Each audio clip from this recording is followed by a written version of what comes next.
இறை வார்த்தையில் இணைவோம், நம் ஆன்மீகத்தை பலப்படுத்துவோம். கிறிஸ்து இயேசுவில் எனக்கு பிரியமான அன்பு சகோதர சகோதரிகளே, மீண்டுமாய் இன்றைய இறை வார்த்தை பகிர்வில் இறைவனோடும் அவருடைய வார்த்தையோடும் நாம் நம் ஆன்மீக பயணத்தை தொடருவோம். இன்றைய நாளிலே மார்க் எழுதிய நற்செய்தி 1ஆம் அதிகாரம் இறை வார்த்தை 40 முதல் 45 முடிய நமக்கு கொடுத்திருக்கின்ற ஆன்மீக சிந்தனை வார்த்தைகள்.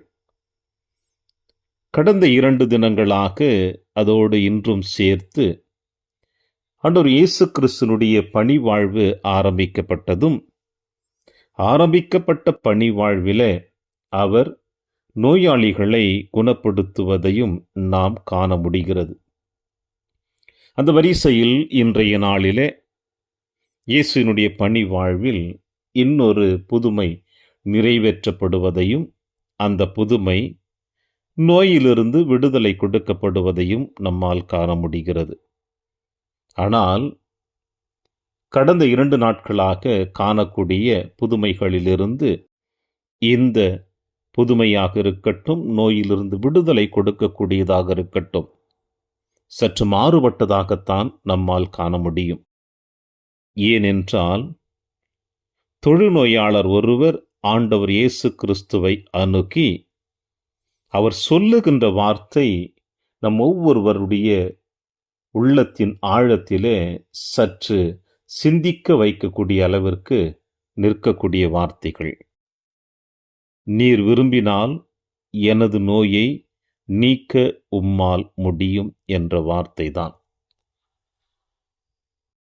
தொழுநோயினால் பாதிக்கப்பட்ட இந்த மனிதன் ஆண்டவர் இயேசு கிறிஸ்துவை அணுகி இந்த வார்த்தை சொல்லுவதன் காரணம் என்ன என்று பார்த்தோம் என்றால், அன்றைய காலகட்டங்களிலே தொழுநோய் பாதிக்கப்பட்டவர்கள் சமுதாயத்தில் நடத்தப்பட்ட விதங்கள் மிகவும் மனவேதனைக்குரியதாக இருக்கின்றது. அவர்களை மனிதர்களாகவே ஏற்றுக்கொள்ள மாட்டார்கள்.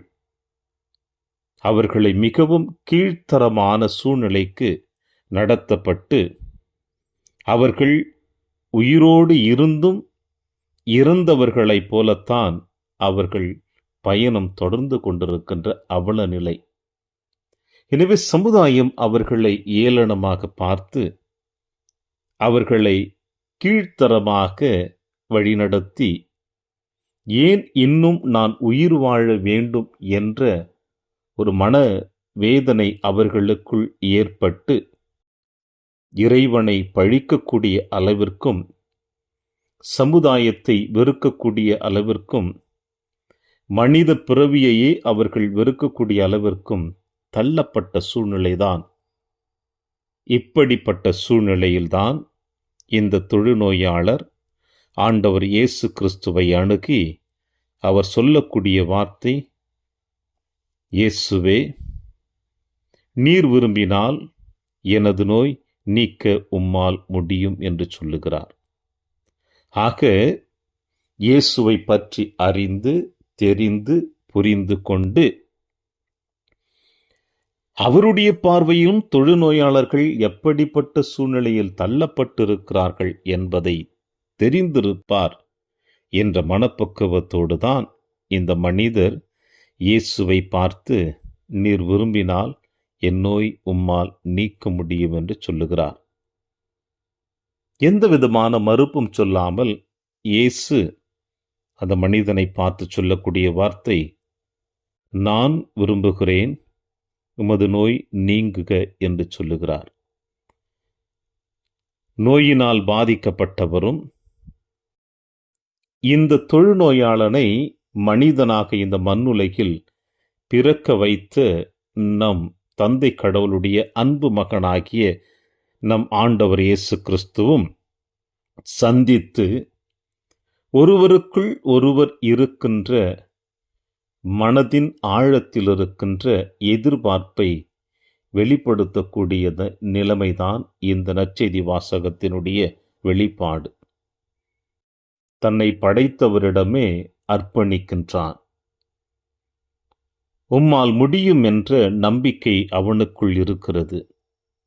எனவே இயேசுவினுடைய கரத்தில் அர்ப்பணிக்க இந்த மனிதன் நம்பிக்கையோடு விசுவாசத்தோடு ஆண்டவர் கரத்தில் அர்ப்பணித்து விட்டான். யாரை நம்பினால் தனக்கு விடுதலை கிடைக்கும், யாரிடம் சென்றால் நான் மீண்டும் இந்த சமுதாயத்தில் மனிதனாக வாழ முடியும் என்ற நம்பிக்கை இருந்ததினால்தான் இந்த மனிதன் இயேசுவை பார்த்து, நீர் விரும்பினால் என் நோய் உம்மால் நீக்க முடியும் என்று. பிரியமான அன்பு சகோதர சகோதரிகளே, தொழுநோயினால் பாதிக்கப்பட்ட இந்த மனிதன் வெறும் உடல் நோயினால் மட்டும் பாதிக்கப்பட்டதினால் சமுதாயம் அவனை ஏற்றுக்கொள்ளாமல் அலங்கோலப்படுத்தி அவமானப்படுத்தி நிராகரித்து தன்னுடைய வாழ்க்கையினுடைய கேள்விக்குறியை அவனுடைய முன்னிலையில் நிறுத்தியது. ஆனால் இந்த மனிதனைப் போல நாமும் சரி, நம்மை சுற்றி இருப்பவர்களும் சரி, எப்படிப்பட்ட சூழ்நிலைக்கு தள்ளப்பட்டிருக்கிறார்கள் என்பதை நாம் நன்கு அறிந்து வைத்திருக்கிறோம். ஒருவேளை அடுத்தவர்களால் நாம் நிராகரிக்கப்பட்டிருக்கக்கூடும். நம்மால் எத்தனையோ உள்ளங்கள் கூட நிராகரிக்கப்படுத்தப்பட்டிருப்பார்கள். நமக்கு நன்றாக அறிந்து வைத்திருக்கின்ற சூழ்நிலை. எனவே இன்று இந்த மனிதன் ஆண்டவர் இயேசு கிறிஸ்துவை அணுகி, உம்மால் மட்டும்தான் முடியும் என்று அவருடைய கரத்தில் தன்னை அர்ப்பணித்தது போல நாமும் கடவுளுடைய கரத்தில் பல நேரங்களில் அர்ப்பணித்திருக்கின்ற தருணங்கள் நிச்சயமாக இருந்திருக்கும். ஆனால் அப்படிப்பட்ட அர்ப்பணிக்கக்கூடிய தருணங்கள் உண்மை உள்ளதாக, நம்பிக்கை உள்ளதாக இருந்திருக்கிறதா என்ற ஒரு கேள்வியும், அதோடு சேர்ந்து நம்மிடம் ஒரு சில நல் உள்ளங்கள் எதிர்பார்ப்புகளோடு வாஞ்சியோடு அவர்கள் விண்ணப்பத்தை எடுத்து வைக்கின்ற பொழுது நாம் அவர்களை எப்படி நிராகரித்திருக்கிறோம் என்பதையும் இன்றைய நாளிலே சிந்திக்க அழைப்பு கொடுக்கிறார் இயேசு. மனிதனாக பிறந்திருக்கிற நாம் அனைவருமே ஒரு விதத்தில் உதவியை எதிர்பார்ப்பவர்களாக இருக்கிறோம், இன்னொரு விதத்தில் உதவி செய்யக்கூடியவர்களாக இருக்கிறோம்.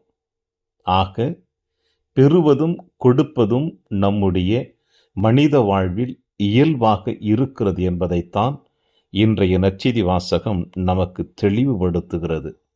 எனவே எந்த அளவிற்கு பெற வேண்டுமென்று ஆவலோடு எதிர்பார்ப்போடு நம்முடைய பயணத்தை தொடர்கிறோமோ, அதேபோல கொடுப்பதிலும் நாம் இருக்க வேண்டும் என்பதை இயேசு அழகாக சொல்லுகிறார். உம்மால் முடியும் என் நோயை நீக்க முடியும் என்று அந்த தொழுநோயாளர் ஆண்டவர் இயேசு கிறிஸ்துவை பார்த்து கேட்டது போல சொன்னது போல நம்மிடம் எத்தனையோ உள்ளங்கள் வந்திருப்பார்கள், உம்மால் முடியும், உம்மால் செய்ய முடியும் என்று. இயேசு சொன்னது போல, நான் விரும்புகிறேன் உன் நோய் நீங்குக என்று சொன்னது போல, நாமும் நம்மிடம் உதவி பெற வருகிறவர்களை இன்முகத்தோடு ஏற்று அவர்களுடைய தேவைகளை நம்மால் முயன்ற அளவிற்கு அதை சரி செய்தோம் என்றால் இயேசுவின் தூய பிரசன்னத்தை இந்த மண்ணுலகில் நம்மால் எடுத்து வர முடியும் என்ற நம்பிக்கையோடு தொடருவோம். இந்த நாளிலே இறையாசிர் என்றும் உங்களோடு.